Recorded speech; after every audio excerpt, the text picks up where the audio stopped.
IVM.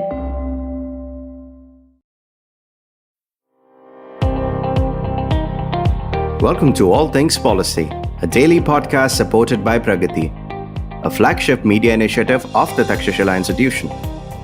We're a bunch of policy nerds based in Bengaluru, and we like to bring a fresh perspective to Indian affairs and an Indian perspective to global affairs. So grab a cup of coffee, sit back, and join us for today's chat. Hello and welcome to another episode of All Things Policy. I'm Anushka Saxena, a research analyst with the Takshashila Institution's Indo-Pacific Studies program, and I'm joined by Manoj Kewalramani, the chairperson of the program.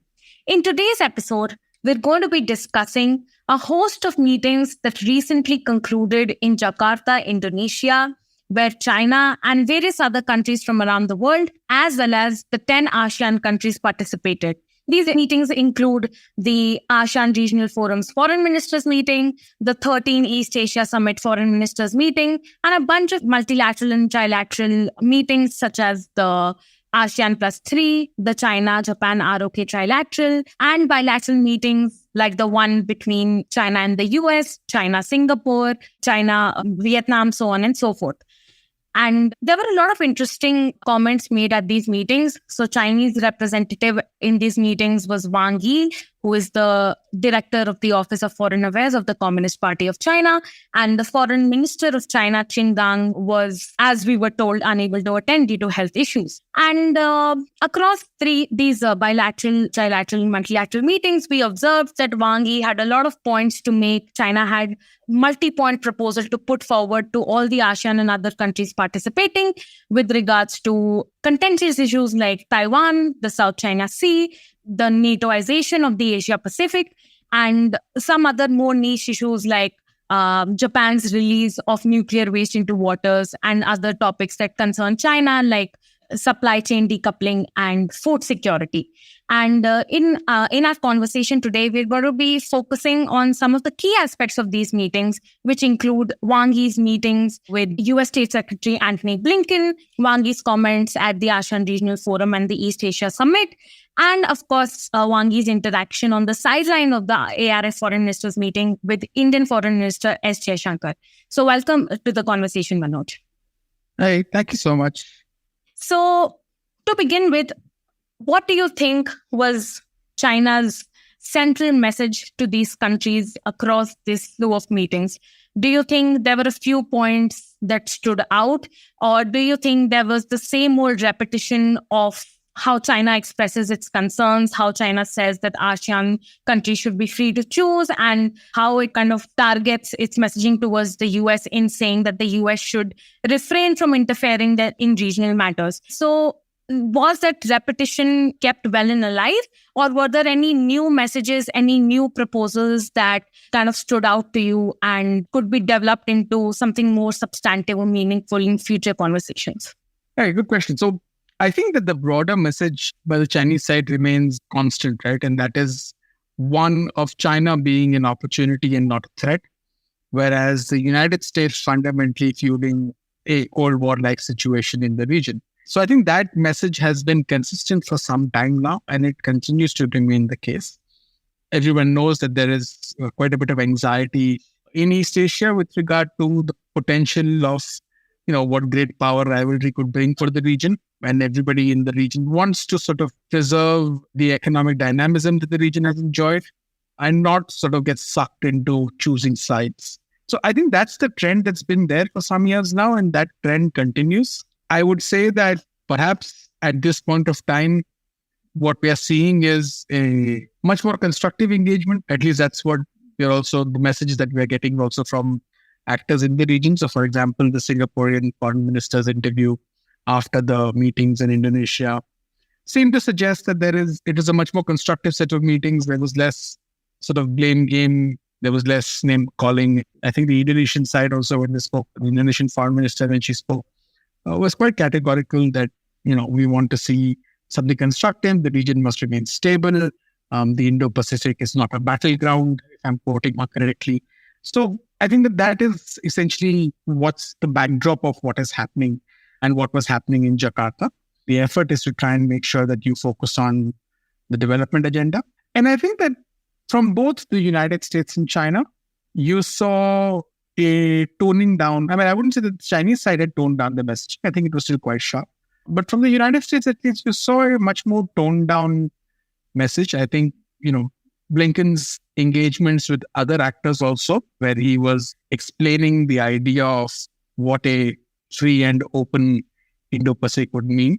I mean, I think he talked about it quite clearly, and it was non-confrontational. It was not necessarily something where you were, trying to target a particular country. I mean, if I'm correct, if I'm quoting Blinken correctly, I think he said something like, we want a free, open, prosperous, secure, connected, and resilient Indo-Pacific.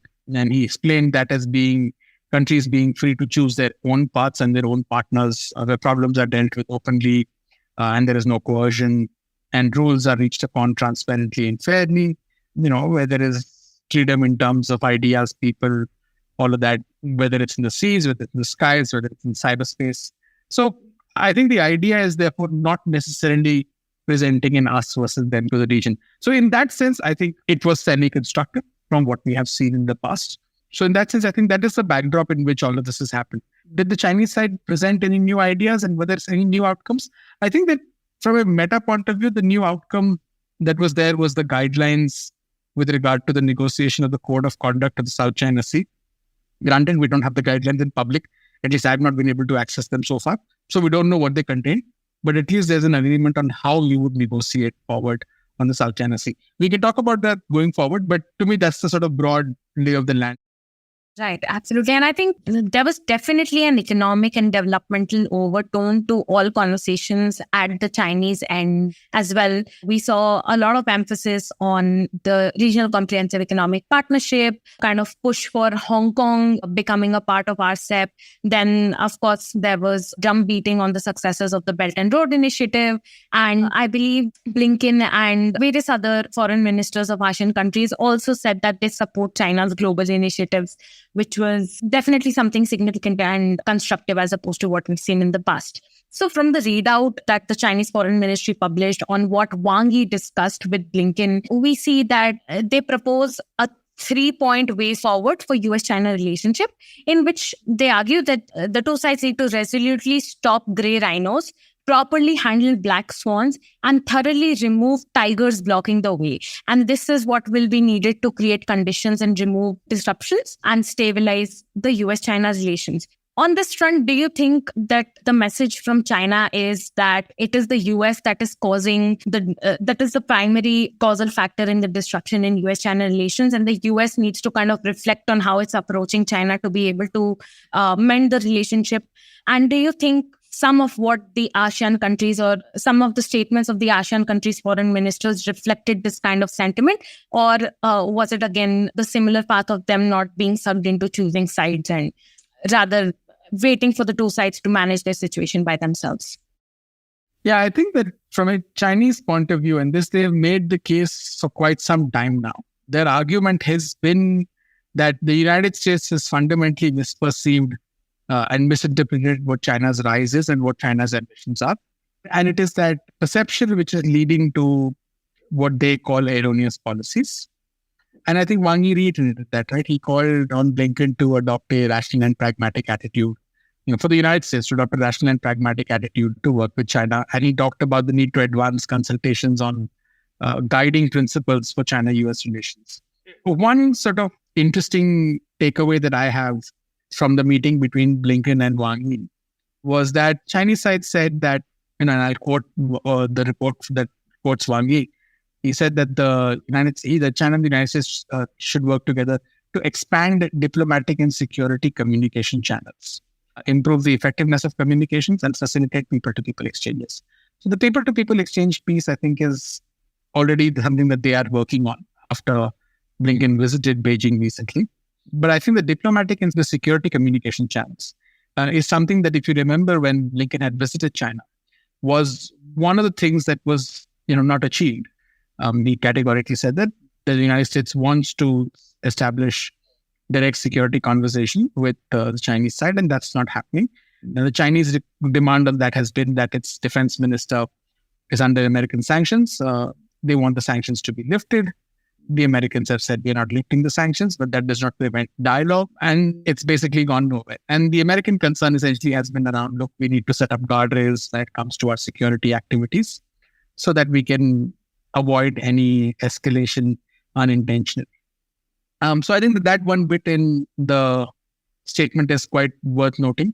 Perhaps it denotes some sort of forward movement.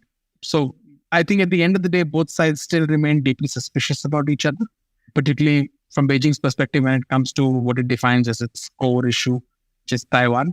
I think it remains deeply suspicious. In one of his statements, he also talked about how, the US must stop its scientific, economic, and technological suppression of China and lift unreasonable and unlawful restrictions on China and Chinese personnel.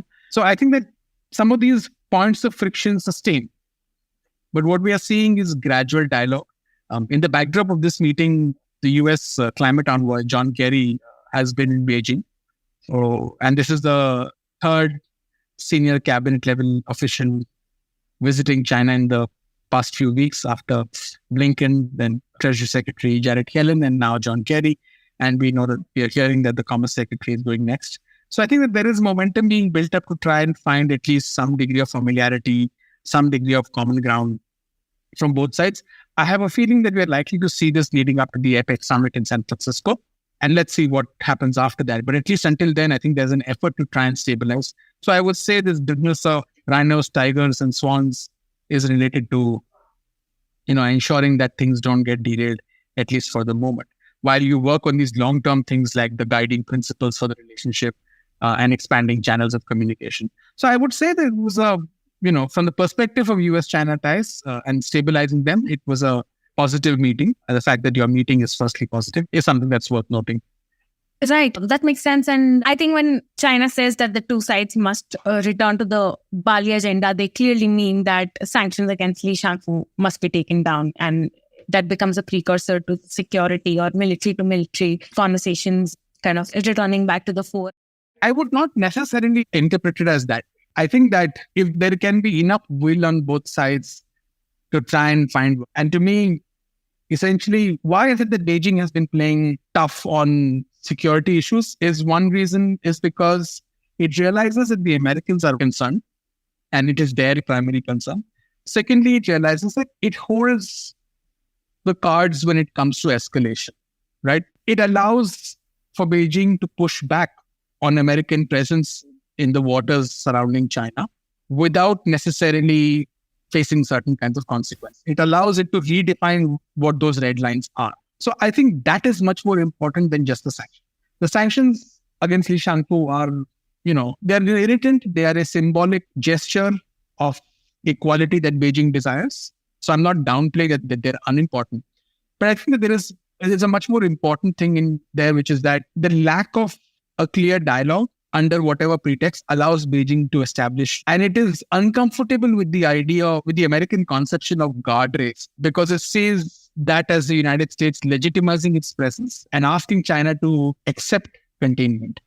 So I think that there are sort of slightly broader things at play as opposed to just the sanctions in itself. Absolutely. Yes, quite broad. And then there, like you said, there is also the APEC summit to look forward to. And of course, in a slightly less broader sense, the domestic political agenda that comes with the 2024 elections, because usually with elections, relations can hit a low or a high, and some stability would be kind of a good card to play for the US political parties in the upcoming elections. And of course, you mentioned that China has opposed time and time again and again during these meetings, the scientific and technological quote-unquote stranglehold that the US is placing against China. And you also mentioned people-to-people ties, which at higher political level are definitely taking place. But the talent issue in this scientific and technological innovation war might ultimately also factor in some of these conversations, and hopefully will be addressed in the longer term guidelines and guardrails that come in between the two sides. So coming back to the issue of guidelines, and you referenced the guideline document that is set up to speed up the negotiations on the much overdue code of conduct between China and the ASEAN.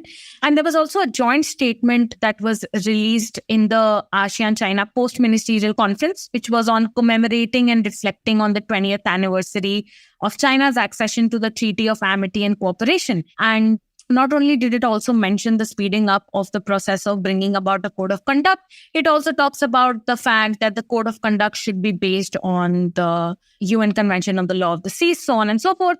And we also see that 2 days ago, the Office of the Solicitor General in Philippines came out with a special team to study possible legal action that can be taken against China because of its continued refusal to accept the 2016 arbitral ruling. So do you think that these negotiations on the code of conduct or the conversations that took place among the foreign ministers and the representatives during these meetings are a substantive next step towards the code of conduct and towards mending of ties between the two sides? Or do you think it will take much more of a behavioral shift at China's end for ASEAN to kind of start trusting it and to also trust the code of conduct process?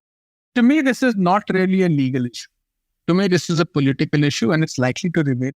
Legal aspects are a key component of the politics of it, but to me, this is fundamentally a political issue. So while the new guidelines, and again, I don't have access to the guidelines, sounds like a positive step. Let me quote what the Singaporean foreign minister said after these meetings during an interview on the visit to Jakarta. And I'll quote him. It's a slightly long quote, but bear with me. He says, "I believe there is political will to move forward. But again, I just want to caution that this is a complicated subject. It has been 20 years since we signed the declaration on the code of parties in the South China, on the conduct of parties in the South China Sea. The DOC was meant to be an interim, a stopgap until the COC, which is a code of conduct, should be settled. It has taken 20 years. I am not in a position to give you a timeline for when we will reach the destination, but for what it is worth, the political will has expressed." So essentially, you're not really seeing this as a breakthrough agreement. It's a next small step in what is likely to be a long process going forward. So I don't therefore see this as necessarily a legal issue that needs to be resolved. This is a matter of politics, and this is a matter of power politics. You mentioned what's happening in the Philippines. And during these meetings, Wang Yi specifically spoke about the South China Sea, and he sought to shift blame to quote-unquote extra-regional actors, and using phrases like, look, the South China Sea is one of the safest and most open waters in the world for navigation, and we don't want navigational hegemony in the name of freedom of navigation. And, when talking about, what is needed for a solution, he said things like, don't send your advanced warships and aircraft to the region, don't provoke and exploit differences amongst regional actors, don't interfere in our situation without understanding the actual situation. We don't need instructors from outside, and we have the wisdom and capability to handle our challenges. All that is great, but the fact is that the region has not been able to arrive at any sort of, fair assessment of what to do. There are, yes, you've been able to sustain freedom of navigation. You've been able to sustain certain kinds of trade, but that has come at a certain cost as China has built its power. So you're seeing today increasing frictions. It's also been quite aggressive in pushing back against the Philippines of late. It's, Wang Yi once again called the arbitration agreement, the Hague agreement, as something that was, political manipulation and not something that China therefore did not participate in. So I don't see the issue ended. I don't see the guidelines as substantive at present. I think that the region is divided. I think the power imbalance favors Beijing, and it's Beijing's choice to drag its feet or to move forward. We don't have a draft COC in public. Harmonizing all the drafts that different entities, different actors gave has been a complicated process. So I don't necessarily see it as a significant movement forward. I think that there is some movement forward. There is political will right now, but this is not something that's going to get resolved anytime soon. And therefore, it is in the best interest of everybody to try and make sure that at least military activity is sort of regulated with certain rules and trade does not get disrupted, because that will adversely affect everybody. And I think to that degree, there is some agreement, but even not entirely, right? Because we're seeing greater frictions in the water between China and others. So I don't think that we've seen any significant outcome from this, which one can look and say, we are much closer to a settlement and a resolution of the dispute than we were said before these meetings. Stay tuned to All Things Policy. We'll be right back after a short commercial break.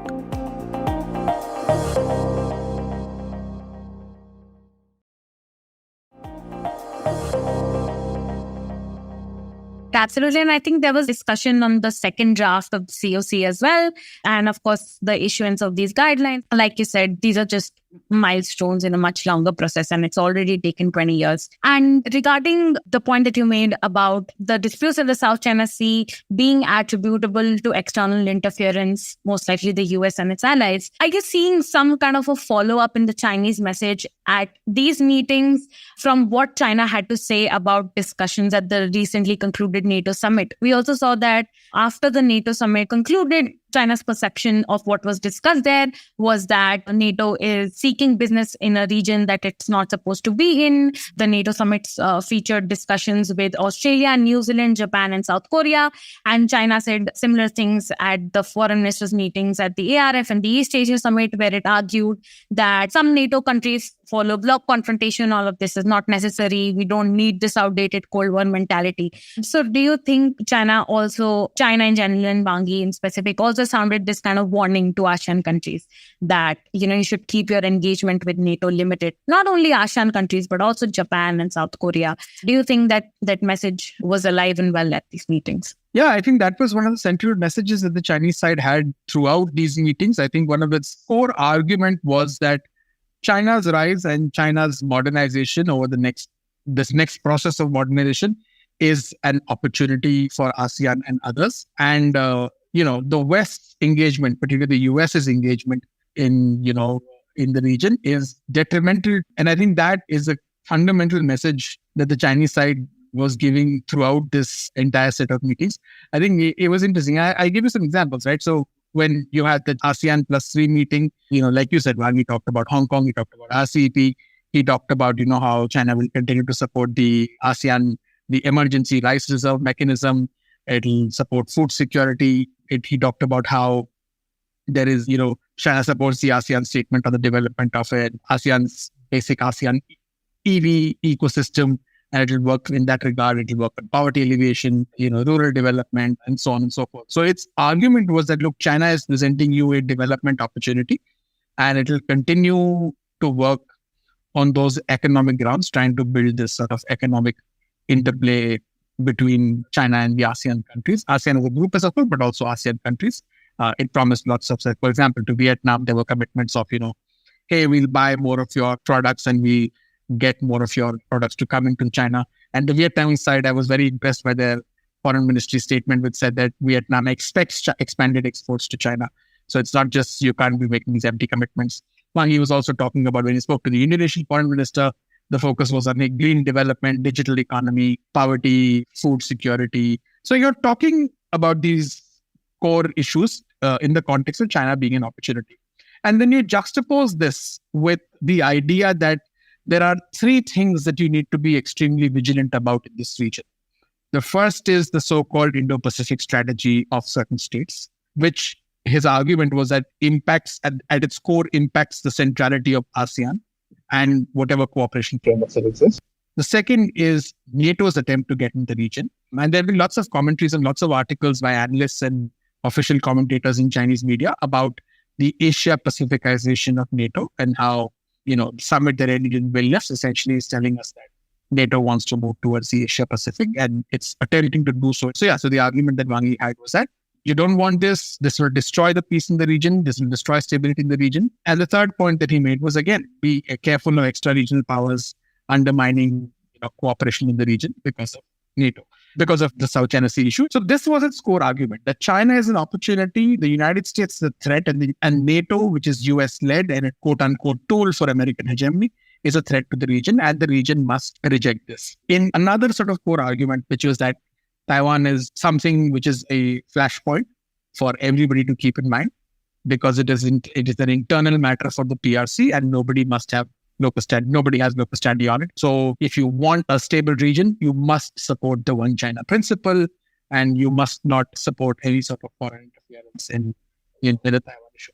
So those were his core arguments, and you could see that to ASEAN members also, but you could also see that with regard to his meeting with the EU's foreign policy chief, Josep Borrell, where he again talked about how, look, we have no fundamental conflicts of interest.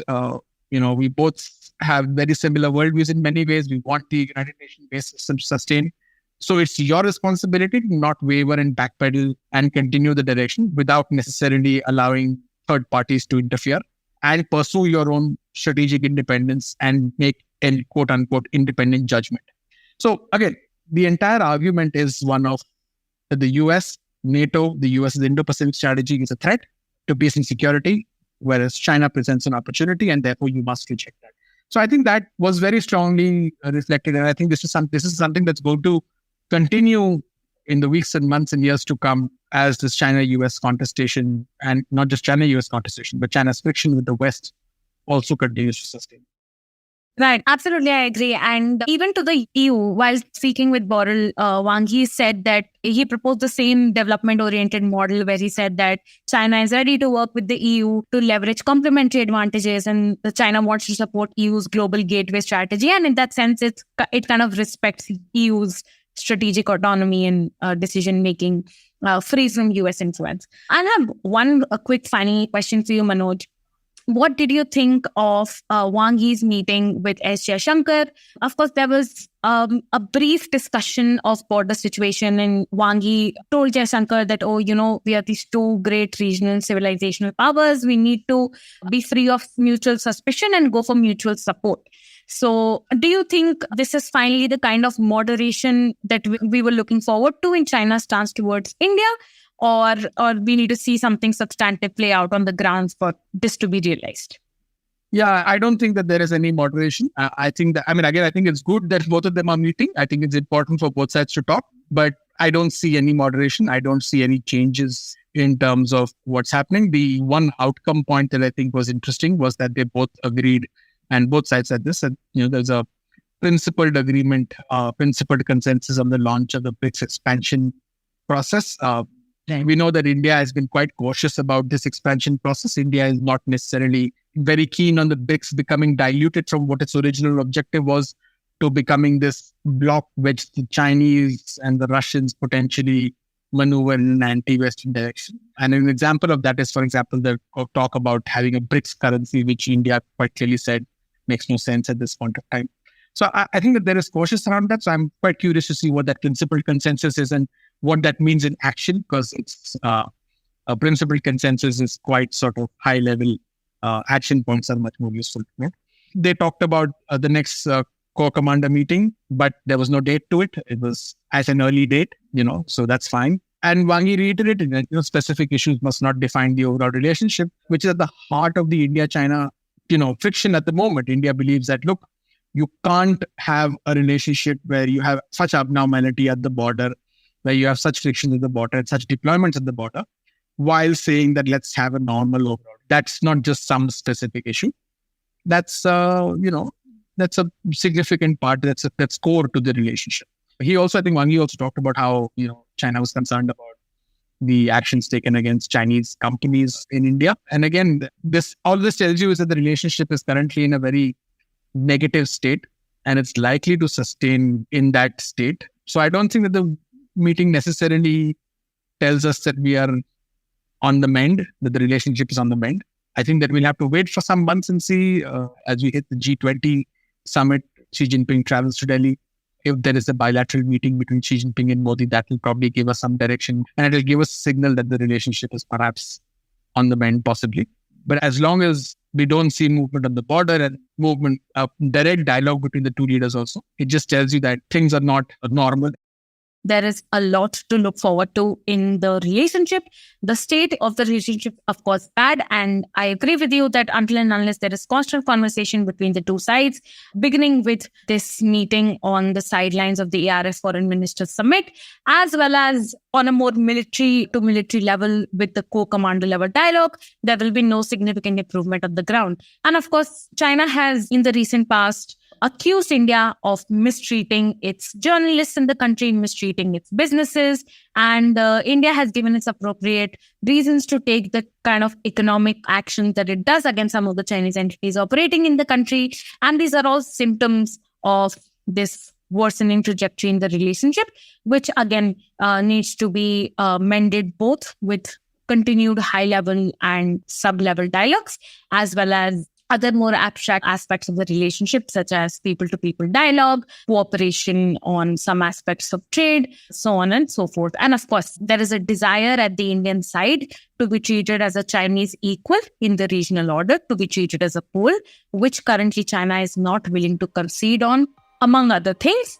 And I think this would be an important step for the two sides to gain what they both emphasize is important for the relationship, which is mutual trust. With that, thank you so much, Manoj, for your insights. And thank you so much to our audience for tuning into another episode of All Things Policy.